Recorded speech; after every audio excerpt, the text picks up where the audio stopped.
I think we are live now. All right. Welcome to LinkedIn for Lawyers, true stories of client acquisition told by attorneys. My name is Vikram Rajan. I am the host of the show and co-founder of Video Socials. We are a marketing system for attorneys and related professionals to get their video blogging recorded, posted, and shared through their referral relationships.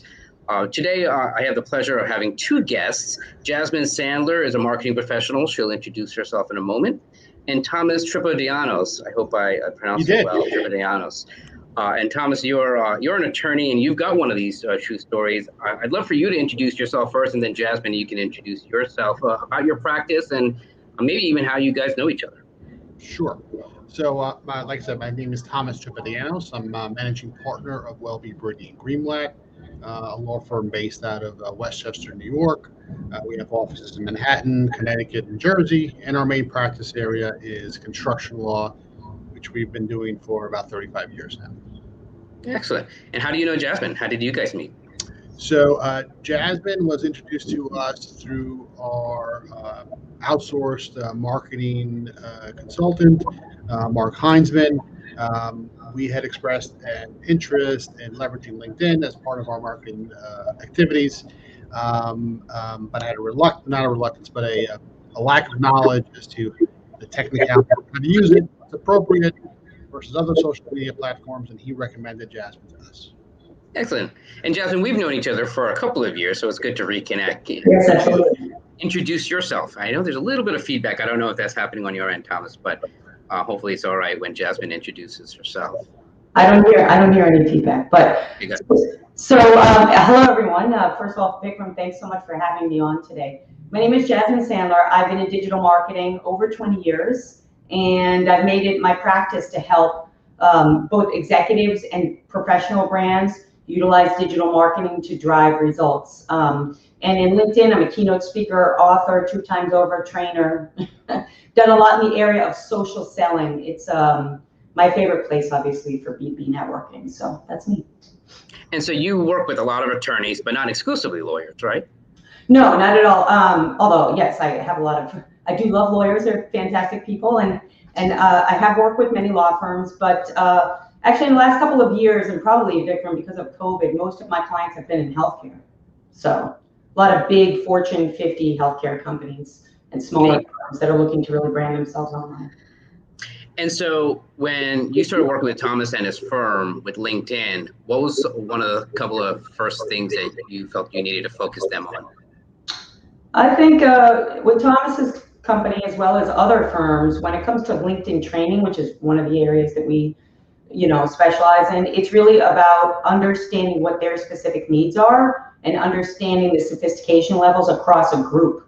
So I do a pre-assessment with all of my clients, because that's the first and foremost, and generally, no matter what type of company it is, I find that someone in the room has a lot of experience, and then a lot of people in the room have no experience. So to be a good trainer and a good educator in general, I feel like you have to support everyone in the room.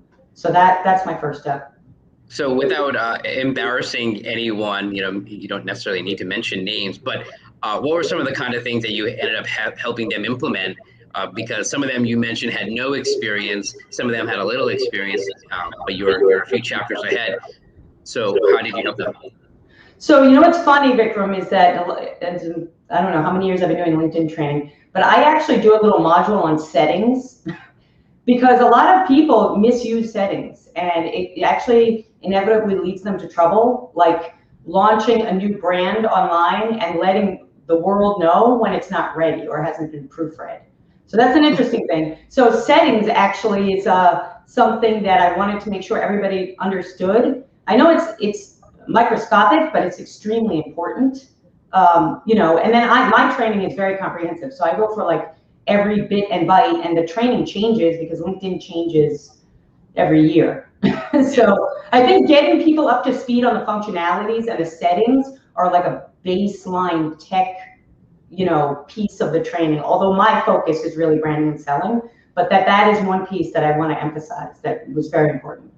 And so do you train Thomas and his colleagues on what he should be doing on LinkedIn, or do you also do some parts of it for them? Like, how does that typically work for you? Well, in Thomas's case, his company's case, it was a 2-day training, right, Thomas? Yes.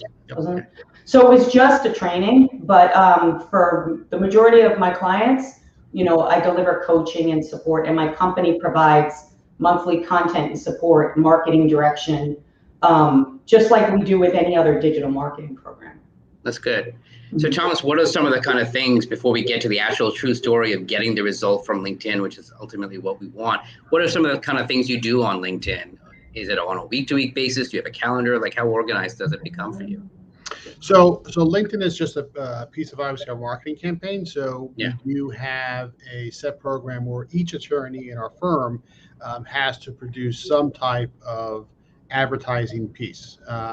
And our advertising is not so much self-promotion. It's providing useful material to our audience. The only advertising we do is we have our name at the bottom of that. And that's pushed out by email through LinkedIn. We tried the other social media platforms. They really weren't effective in terms of reaching our audience. So that piece can then become a full presentation, which we are right now doing our beta testing in terms of doing something like this, actually. We used to have what's called the breakfast roundtable, where we invite people to physically come into the office, and then COVID happened. Yep. But before that, it was a very successful program. People looked forward to it, coming into it. And we were getting a lot of demands for doing it by video, because people didn't want to come to Westchester all the time. So that is another thing that we're kind of looking to do now. So we hired Jasmine for the training because we were actually pretty good on content, and still are, I think. But it was just a matter of, we had the message, we just had to figure out how to get it out. It's funny that you mentioned that. I think even as we start going back to being more and more in person, I don't think video is going away, and I don't think the convenience of it, of being able to be from your office, your home office, wherever you are, and not having to travel and deal with the traffic, let alone that now we're kind of used to with video. It's going to be more of a relief when we don't have to do it only by video, but I think it's going to continue. And we've helped a lot of our clients with video podcasting similar to this kind of format. So it's very effective, because you're able to then, what are you planning on, like interviewing referral relationships, or what was your roundtable about? So the roundtable, we pick a topic that's interesting to the construction industry. There's a brief presentation by the attorney moderator about that, and then it's open to invitation, either to questions or comments and experiences surrounding that topic. Usually that was limited to the people around the roundtable. Now it's expanding to not only those people, because we are doing it as a physical presentation as well at the same time, but it's obviously to any video participant as well. So it's a fostering discussion. Yeah, I'm looking forward to seeing how that video content comes about. But talking about what you've already done with LinkedIn, so you ask each of your attorneys to produce some type of content. Can you give me an example of something maybe that you've even posted recently? So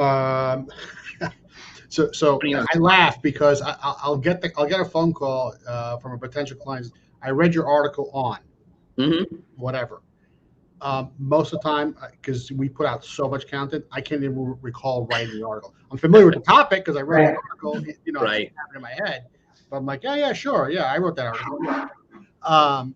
So it's, for example, we might talk about mechanics liens and what are the requirements of it, who can lien, when you can lien, stuff like that, deadlines, stuff like that, and the consequences for not meeting those requirements. And then I would open up discussions like, well, has anybody had success in collecting on their liens and stuff like that? And I try to foster the discussion that way. That's neat. So that's a nice segue, right? So in terms of that true story, how has posting on LinkedIn led to, was it an actual direct client? Was it a referral from, let's say, another attorney to a client? Can you give me an example? So I have been contacted in terms of referrals from other attorneys. saying, hey, I read your content. You guys seem to know about this. This is not really an area that we specialize in. A lot of times it'll be from general counsel from a corporation who is undergoing a construction project. So that counsel is very good at what they do. This is just a very specific specialized area, and they want to bring in somebody else. So we have gotten contact from that. But for us, LinkedIn is usually not the direct connection. It might be, but it's one of the tools in the tool belt, right? So maybe it's somebody I met at a conference somewhere. We had a conversation with. He looked at our website, checked me out on LinkedIn. So it's the verification. Yes, what his elevator speech, 3-minute speech at the pitch at the conference is backed up by actual, real content somewhere else. What's great about LinkedIn is the chat feature, then, because then we can engage in a discussion where, what would be a 3-minute phone call ends up, being convenient because you can just really type and then keep on doing what you're doing and go back to it back and forth. So.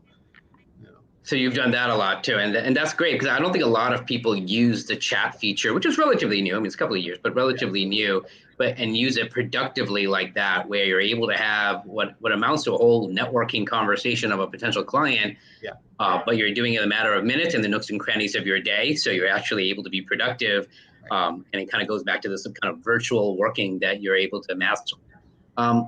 So are you sharing the posts of the other attorneys within your firm, or do they share you, or what happens when an attorney in the firm posts content? So everybody has their own presence on LinkedIn, so they'll share it that way and then link it back to the firm page. That's cool. That's great. So, and how often? So is it daily or multiple times a week? No, daily is too much. Yeah, okay, that's what I was wondering. Yeah. No, unless there's a late breaking type of, urgent type of matter that's come out, we try to do it no more than once a week. Okay, so once a week is a nice round number. Yeah. Jasmine, was that from your strategy and your plan in terms of, you said, hey, look, you guys are producing a lot of content, or you should be producing a lot of content. How deep did you go into when you were training the firm beyond the settings in terms of the activity on LinkedIn? What were you advising or counseling them to do? Yeah, the settings is the first piece, but the content is actually really important. And I remember us having a deep discussion about the breakfasts, actually, Thomas. I remember we talked about that. And of course, content and the use of content is a big, it sometimes ends up being like the biggest piece of the training, because if a company is investing time and money into producing content, I want to make sure that they're able to use it effectively to drive results. And generally with executives and professional services firms, I have so many examples of really getting them on board to have some frequency with content writing and posting and not making it overwhelming. I deal with that every day with executives. So yes, we talked a lot about that. We talked a lot about having frequent content and leveraging, which is what I always kind of focus on when it comes to content marketing. Leveraging what you have, you know what I mean? Everything from a blog post, right, to a white paper, to maybe some videos. And that is so absolutely, certainly. Also, Vikram, I just wanted to add a little notation when you guys were talking about messaging. If you don't mind, I just want to share a little insight. Sure. So in 2016, I wrote an article on LinkedIn, the 15 changes on LinkedIn in 2015. I remember because it was like a lot of work. And one of the changes was the bulk messaging feature. And what I've noticed is that on LinkedIn, and in that I deal mainly with executives and B2B companies, is that the adoption of using messaging has really increased, meaning a lot of times I will now get a response from a head of marketing or even a CEO on LinkedIn, whereas a few years ago, they would never reply there, and it was always email and extremely formal. So what's interesting to me is when someone that I've been talking to for 5 or 6 years at a Fortune 100 company actually replies to me on LinkedIn. And I think that is the nature of the messaging tool, and also what you were talking about, Vikram, more the use of multimedia communications through COVID. So I wanted to make that note because I see it every day, and I haven't even talked about it, but I think it's very interesting. I think it's great both of you are, for lack of a better phrase, normalizing the concept of this professional instant messaging, where maybe a text message is a little too personal, but email gets very cluttered. And so now, as more and more people have the LinkedIn app on their phone or keeping the tab open, where the LinkedIn chat box is now a fluid way, it's got a nice, a happy medium. It's not as cluttered as the email inbox. But it's also not as too personal as, let's say, text messaging, but does have that same feel, like you were saying, Thomas. You're able to be very efficient with the communication, because with an email, right, it feels a lot more formal. It's the proper grammar. It's like the hello and the goodbye, versus kind of blurting out the one sentence that we would do, let's say, in a text message. You're able to do in a LinkedIn messaging chat. So that's a great insight. That's what I kind of love about this podcast, is kind of having you guys, well, one from an expertise perspective, Jasmine, as well as Thomas, you as literally a practitioner. You're able to bring out insights that we can all benefit from, and kind of realize that, look, you can actually contact someone through LinkedIn messaging, and it can be way more effective. I don't know what the statistics are, but regardless, way more effective than, let's say, email outreach exclusively, or even by phone, where you're inevitably bothering someone because everyone's busy. But like you were saying, Thomas, it's in the nooks and crannies of our day. This has been tremendous. I appreciate both of your time, because you're giving good anecdotes and insights, true stories of how LinkedIn becomes effective. I'm going to take a quick minute for a commercial break from Video Socials. When we come back, I gave you guys that preview that I'd love for each of you to wrap up with something that you really love about LinkedIn. Maybe it's really productive, or maybe it's something else that you really love as something specific. And maybe there's something that really irritates you about LinkedIn, something that you don't like about LinkedIn. And I'm sure there are lessons for us to learn from that. So here we go. After marketing hundreds of lawyers and related professionals, you know what we've learned? Networking for referrals is not enough, especially if you're busy, especially if you want to scale. To go beyond networking, you need 3 types of videos that will get you shared to new clients without more of your time. Posting videos here and there on social media won't get you results. Have you tried that? I want you to meet and copy the attorneys who are getting results. When you get results, the marketing pays for itself. You'll meet other well-seasoned, well-connected lawyers as we show you the step-by-steps in our free 20-minute success webinar. To reserve your free ticket, go to www.videosocials.net/scale. That's Videosocials, plural, with an S at the end. Videosocials.net/scale. My name is Vikram Rajan. I'm the co-founder of Video Socials and the host of the video podcast, LinkedIn for Lawyers. I'll see you at the webinar. Let's scale your referrals. Together, fun and done. All right, thank you. I hope I see you at the webinar. So Jasmine, let's start with you. As a LinkedIn expert yourself, I'm sure there are plenty of things that you love about LinkedIn, and I'm sure there are plenty of things that irritate you about LinkedIn. What do you think? Okay, number one thing I love about LinkedIn, I think this episode defines it, is that Thomas and I, how long did we talk before we worked together? It was quite a while, right? A couple months, yeah. So one thing I love about LinkedIn is it really does keep people in touch on a business professional level. And I think that's critical. Emails change. If you're open and aware of LinkedIn, like obviously I am, you'll notice that jobs change. And companies, I deal with executive outsourcing, like a lot of what I do. So, I know that people change, their jobs change, their connections change, but if you stay in connection with a person and you watch them grow in their career and they remember you, and Vikram, I could give you about 1 million stories, then when they need, somebody to come in and do a talk, or somebody to do, their new website or whatever, they'll say, I remember Jasmine, kind of thing. So I think keeping in touch with people in a professional way, just like how LinkedIn was born in 2004 as a Rolodex, Yeah, it's a modern Rolodex, right? And it helps us stay top of mind. And so I think that's one of the things. I could give you 1 million things that I love, but that's one thing that I think is just really important, even though it's very high level. The thing that I don't necessarily like about LinkedIn today is, I'm in my business. My promise to my clients is I'm going to help you break through the clutter. So I love branding people. I don't, for some reason, I love it. And I find now that a lot of people on LinkedIn are using LinkedIn as a personal social network, as opposed to a professional social network. So it's nice that you have a baby, and it's nice that you're on vacation. And I'm like, honestly, happy for you. I don't have a problem with any of that. I want people to be happy. But at the end of the day, we're busy people, and we want to go to LinkedIn to use it what it's intended for. Sure. To do business, get a job, connect with people on a professional level. So that is something that I don't know if the word is annoys me, but I just wish it were a little bit backdated to how it used to be. And honestly, even in 2017, 18, for my business, LinkedIn was just much more impactful because it was much more business oriented. And that's the reason that I love LinkedIn, is because it's a business oriented, very focused network.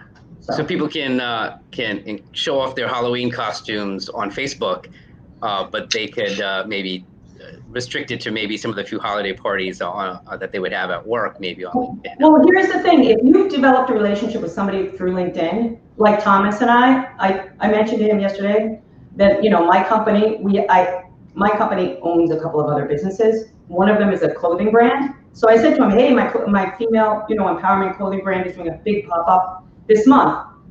And if he goes to Facebook, he's going to see that, So it's only because we know each other is my point, So I think it's developing that relationship over time. And I agree with you, Jasmine. I hope that I like being social and the fun stuff, and maybe that's going to be annoying on LinkedIn, but it is the purpose of Facebook, and I like that kind of stuff. But I like keeping the worlds separate. I like it being professional, and we can be friendly, right? We've known each other for years. We can be friendly and get to know each other. But that's great. Thomas, what about you? What's something that you really love about LinkedIn, and maybe something that irritates you as well? So I will give you two things, but the first thing actually kind of falls into both categories, right? So it's, and for us, I've kind of seen it over maybe the past 3 years, is that finally everybody is on LinkedIn. Sure. Right? I don't know what the actual stats are, but it seems to be a much bigger part of everyone's life. Right. It's no longer a weird thing to be on LinkedIn. It's no longer the butt of late night jokes, so to speak. It's kind of like, all right. It's, you get invited to be on LinkedIn or invited to be a connection. You're not rolling your eyes. It's like, all right, it's part of doing business. Correct. It's been validated, to share a term from another platform. But so the thing is, then it's nice that everybody is on it. But the other problem is that everybody's on it, right? So you got to mind your P's and Q's and be careful. And I agree with all of you. This is not Facebook, right? I'm not going to a networking reception down in the city in person and showing pictures of my kids, right? So don't do it. Don't do that on LinkedIn, right? That's the parallels that I draw, and that's one of the things I like about LinkedIn. It's really the true online digital manifestation of everything everybody should have been doing before digital marketing became a thing, right? So, and I like that for the most part, people do follow the rules, though. I mean, you do have the trialists posting those inappropriate pictures, whatever, but and sharing inappropriate stories. But for the most part, I think it's a good thing. Yeah, I think it's kind of like the office holiday party. You always have the one or two that kind of goes a little too far, but for the most part, everyone's keeping it in check. My one annoyance with LinkedIn is I don't like keeping my browser constantly open.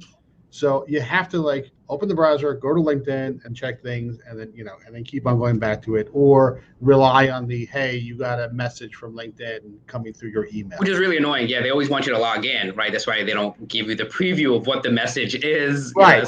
That's very strategically but annoyingly done. But you don't use the app on your phone? I have my phone open next to it, but I'm on the computer, right? So I want something that's, Can we have a LinkedIn client that I can just, open up the app and let it run in the background? You can have an app on your phone, right? And it'll announce, which is why I had to mute my phone because it's constantly buzzing and beeping. It's ridiculous. So I don't know. That might be something. Yeah, it's an annoyance. I keep my tab open as well. I know how it feels. But the app also, it's like very quick. It's like a LinkedIn Messenger app, basically. Right. So that's something that you, so that's both positive and negative, right? That everyone's on LinkedIn, that's a good thing, and bad thing is everyone's on LinkedIn. And then the other thing, so that was more the positive, and then the negative, so to speak, that irritates you is this constancy. Now it's something else you have to check.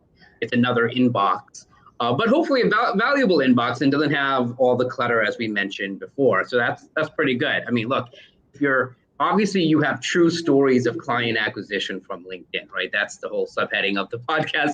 And that makes it productive and worth your while to now continue with the content creation and potentially bringing this roundtable on a video and having more content that other people can share and you can get business with. And congratulations, because in my outreach of getting guests, not everyone does the things that you are doing, that you are both doing to get success from LinkedIn. And it's painfully obvious and easy. It's not that difficult. I mean, I don't see you very stressed out about it, but you're making it a marketing habit and thus getting the results from LinkedIn. So congratulations on that. Thank you. I do want to share one story. I think is really appropriate. So it kind of illustrates the merging of the real world versus the digital world. So I was sitting in a conference. We were listening to a speaker, and someone else in the room asked the question. The speaker said, "Well, introduce you. Who are you? Where are you from?" Before they asked the question, and I had additional information that was responsive to that person's question. So I had listened and I had gotten her name and her company. And while the speaker was continuing with the presentation, I connected with them on LinkedIn and then followed up with a real conversation after the speaker was done. And we ended up working together down the line. But I don't know that even though we were both at the same place at the same time, I don't know that I would necessarily have spoken to that person, but for the connection that I was able to make through LinkedIn at a live event. Yeah, I think it kind of goes back to even what Jasmine's saying, right? It's a neat, and you mentioned it even before, that it's a great way of furthering the conversation and knowing that it actually gets to that next step. And it's a nurturing, because it's not like you suddenly meet someone and suddenly they become a client or a colleague, but nonetheless, it's a nurturing aspect. So both of you are able to have a continuous conversation with the right type of people right on LinkedIn, even if you're meeting them in person, which we will probably start going and meeting more and more people in person. But as I said, the world of LinkedIn is not going away. The world of video is not going away. And all this stuff just becomes, in a negative way, one more thing to manage, but hopefully we're able to make it positive and productive. So thank you, Thomas, for sharing your true stories of client acquisition from LinkedIn. And Jasmine, thank you so much for arranging this interview. I appreciate the help. Of course. Thank you for the opportunity. And again, thank you for watching and listening to LinkedIn for Lawyers. You can subscribe to it on just about every podcast channel: Apple Podcasts, Google Podcasts, Stitcher, which is what I use on my phone to listen to podcasts, as well as on YouTube. And of course, every Friday at 1 o'clock Eastern, we stream it as a LinkedIn Live, as well as a Facebook Live, as well as on the YouTube channel. Again, my name is Vic. I'm the co-founder of Video Socials, and I look forward to helping you with your video blogging and video podcast. I'll talk to you soon on the next episode of LinkedIn for Lawyers. Bye for now.